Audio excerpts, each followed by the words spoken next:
ఉప్పు అధికంగా ఉండే processed foods, chips, packaged snacks వంటి వాటిని తీసుకోకూడదు. వీటిలో ఉండే సోడియం కిడ్నీలో స్టోన్స్ ముప్పును మరింత పెంచుతుంది. అలాగే రక్తపోటు పెరిగి మూత్రపిండాలపై ఒత్తిడి మరింత పెరుగుతుంది. చాక్లెట్లు, చియా విత్తనాలు, టమాటా, వేరుశెనగ, బచ్చలికూర, బీట్రూట్ వంటి ఆహార పదార్థాలను తీసుకోవద్దు.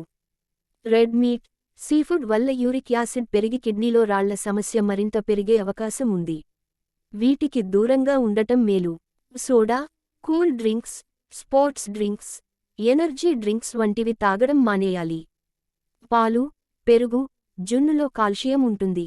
కాబట్టి కిడ్నీ స్టోన్ పేషెంట్లు వీటిని చాలా పరిమితంగా డాక్టరు సూచనలతో మాత్రమే తీసుకోవాలి. 1 కిడ్నీలో స్టోన్స్తో బాధపడేవారు మంచి నీటిని నిర్లక్ష్యం చేయొద్దు. నీరు ఎక్కువగా తాగడం వల్ల ఈ సమస్య నుంచి కాస్త ఉపశమనం లభిస్తుంది.